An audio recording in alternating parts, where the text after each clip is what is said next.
Hey everybody, Vince August here. It is Tuesday, October 5th. I want to cover a couple of things in my Vince August live video. First, we'll start off with the guy who just keeps on giving to me. And here's the guy I didn't like from go. And you can go back, check all my videos, and you can see that it was a guy I never trusted. And then we're going to get into the huge story that was on 60 Minutes on Sunday regarding the Facebook whistleblower, and then what happened the very next day. Coincidence? I don't know. We're going to see about that. All right. So the first thing we have to get into, Dr. Anthony Fauci is at it yet again. Okay. He comes out on Sunday and he was asked, Dr. Fauci, can we get into Christmas? Can we, it's really just, it's too early to tell if we can have family gatherings and whether this should be happening or not. Really? It's too early to tell. It's too early to tell whether you can have a family gathering at Christmas. We have 70% of the country is vaccinated. We have booster shots. We have all of the necessary things in place. They're developing a pill to treat this stuff. They have all of the prophylactics that can treat this stuff in a hospital. Deaths are at an all-time low in terms of per day. Yeah, if you want to count how many total, you have to look at where we are today. Can't go back and say, well, look at the total. No, where are we today? And when you forecast that into the future, you have to look at the fact that even the Delta variant is down 30%. But this guy, you just can't tell whether we should be inside. Really? You can't tell whether we should be inside at Christmas? Well, let's see. Could we be inside at the Emmys with 500 people? Because that happened. That happened. Could we be inside at the Tony Awards?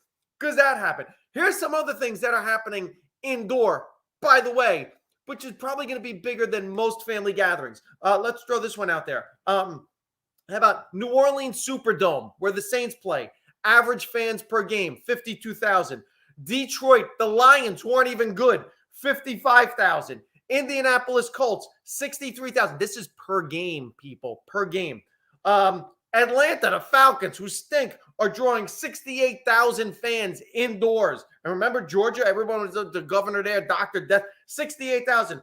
Los Angeles, Chargers and Rams, 70,000 and 71,000 respectively. In California, where again, very left-leaning, very, let's follow all the guidelines, just follow all the rules.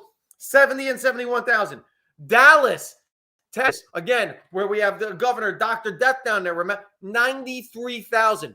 All of these people are gathering in stadiums. The numbers should be skyrocketing.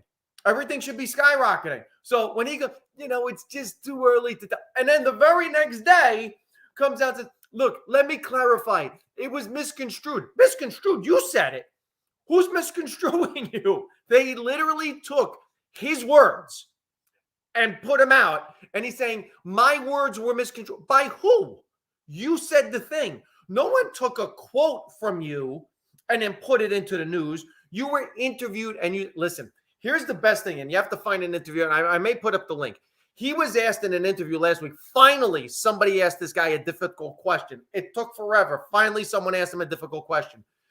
If you found out, if there was a public survey and you heard that the public was lacking confidence in the vaccine or the CDC or whatever, mainly because of you and the times that you've gone back and forth and your mixed messaging, if you found out it was somehow tied to you, would you step aside and say, hey, look, let's let someone else deliver the message. It's time for me to step aside. You know what his answer was? No.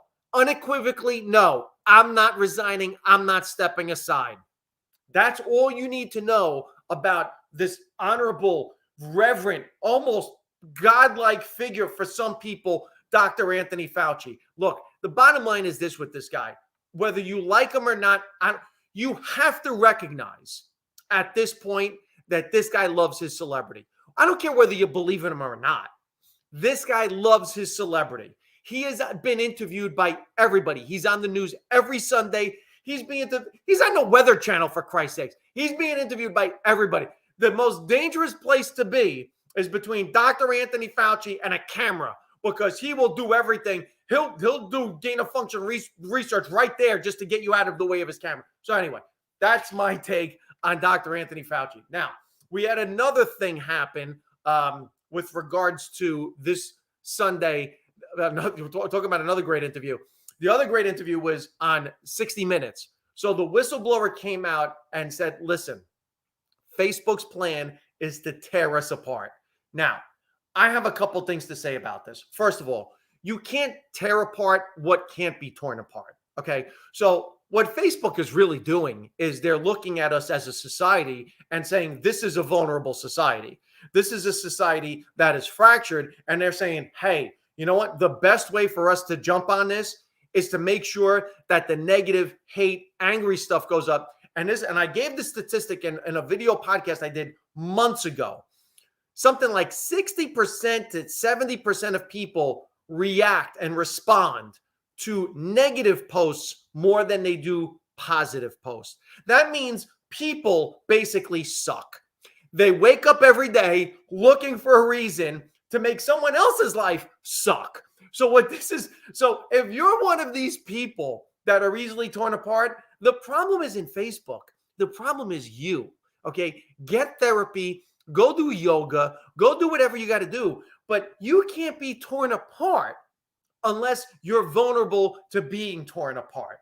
Okay, that's my first take on it. So that's the first thing. Now, what Facebook is doing without a doubt is capitalizing on it.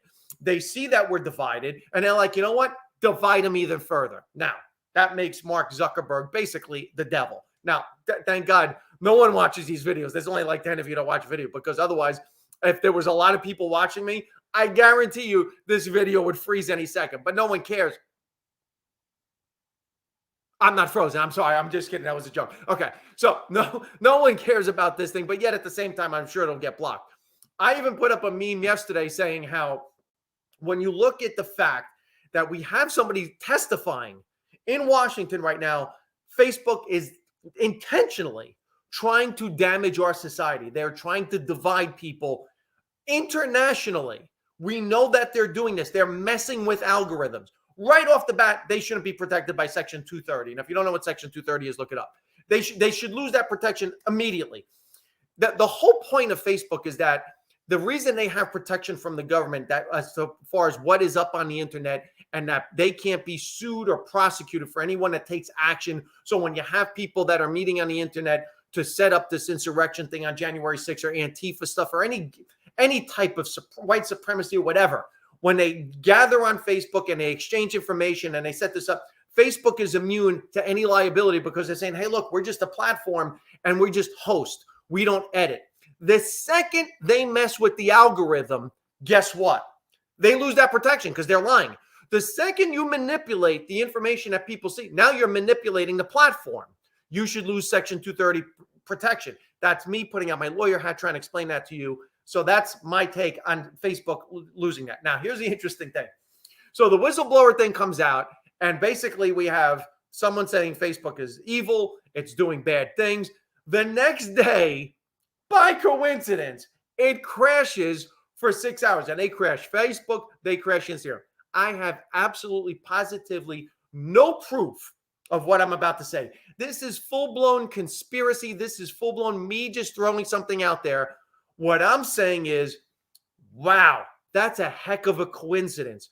Because if you're being portrayed as this evil corporation, wouldn't it be interesting to see what the reaction would be if your evil corporation didn't exist anymore and how society could get on without you? And then people would be saying, oh my God, well, we know they're evil, but at the same time, oh my God, no one knew what I was eating tonight. I sat there and stared at my dinner. I had to wait to take a picture and show everybody I was eating tonight. Otherwise, nobody would know what I was eating.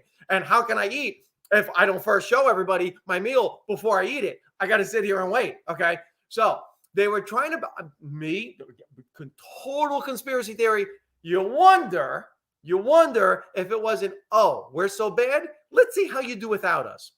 I have absolutely no proof of this whatsoever. I'm just kind of floating that out there. Okay.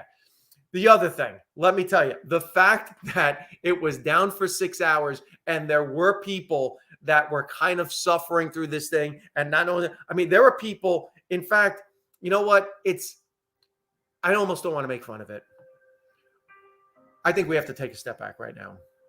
because there were people in bathrooms taking pictures and they had just nowhere to put them. You had people that were wearing outfits, standing in front of their mirrors, taking pictures to let everyone know what their outfit of the day was. And they had no one to show this to other than the people they actually come into contact with on a regular basis that they never see because they're looking at their phone the entire time as they're walking around the people that they're sharing these pictures with. For those of you that nearly didn't make it yesterday, and we're all going to remember where we were on October 4th, the afternoon, when Facebook and Instagram crashed for 6 hours. I just want to take this time to really extend my thoughts and prayers to all of you.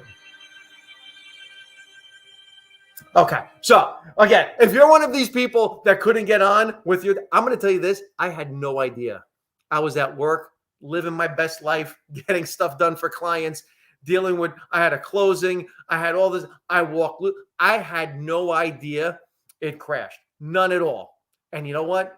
I was fine. I survived. Everything was great. Okay, so those are my two things. Let me just catch up on some stuff. I'm in late season 2 of Mad Men, and I got to be honest, it's losing me. The show is losing me. I don't care about any of the characters. I don't care about the people in this show. So I don't know how much longer I can last in that. The other show, remember that I ripped apart that show, Sex Life? Yeah, well, guess what? It got renewed, which goes to show you there may not be a God. Also, just with everything going on, I'm seeing all the laughing faces, with everything going on with regards to all of these rules and everything, the one thing that amazes me, even traveling now with Trevor and doing these shows in these indoor arenas, 3,000 people, it really seems like there are some people like, oh my God, I can't believe people are going to these shows. This is a super spreader. Trevor, how can you do this? Vince, how can you people do this? You know what? I never understood, talking about this show, Sex Life, I never really understood the fascination with the movie and the series and the book series, 50 Shades of Grey. I'm starting to get it. There were some people that just love to tie people up. Dr. Anthony Fauci. What was that? I don't know. Where'd that come from? And there were some people that like to be tied up. And this is what we're seeing. I am finally getting what 50 Shades of Grey is about. Now I listen, sexually it makes sense, but I'm saying mentally and torture, in terms of people living their lives, people that are engaging in bondage on a regular day, mentally, with this whole existence in society. Please tie me up. Make me obey you. Okay. And then other people are just like, I'm tying you up and I'm whipping you. This is where we are right now in our society. Okay. I said I'm going to make these short. We're 13 minutes in. Let me check in with people that are checking in. Dorothy is always checking in. More impersonations. I know. I've done the Schwarzenegger thing for you, right? When he came out, he's like, "Screw your freedom." All right, and he was the same guy. Screw your housekeeper when your wife is pregnant too. Screw everything. So I've done that one. Dorothy's laughing. Deb, yes. Tracy's laughing. I must have really been killing tonight. Love the music. Deb laughing. Life goes on. It grows on you, Barry Turner. Dorothy Filowitz. You guys are great. Listen, I know, what do we have? 8 people watching. I don't know how many people watch these overall.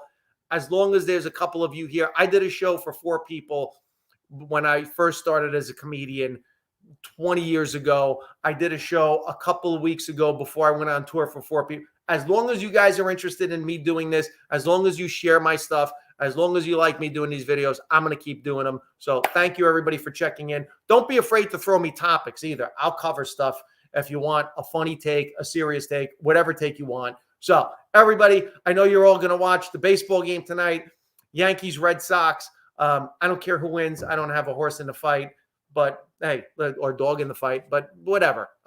Imagine if horses fought. That would be weird because I don't think, what do? They kick each other. By the way, having been in Colorado, I don't know if you guys have been out there. All of their horses are apparently angry. Every picture or statue of a horse is the horse throwing somebody off of them. Why are the horses so angry in Colorado? Colorado Springs, Gorgeous, gorgeous place. Oh my God. Loveland, Colorado. Great fan. The audience was fantastic there. Little flat, not a whole lot to see, but fantastic people in Loveland, Colorado. Colorado Springs was a lot of fun. Thank you for those people. I think our next tour dates, we're going down to Florida, then Washington, Philly. As for me, where's the thing? Subscribe.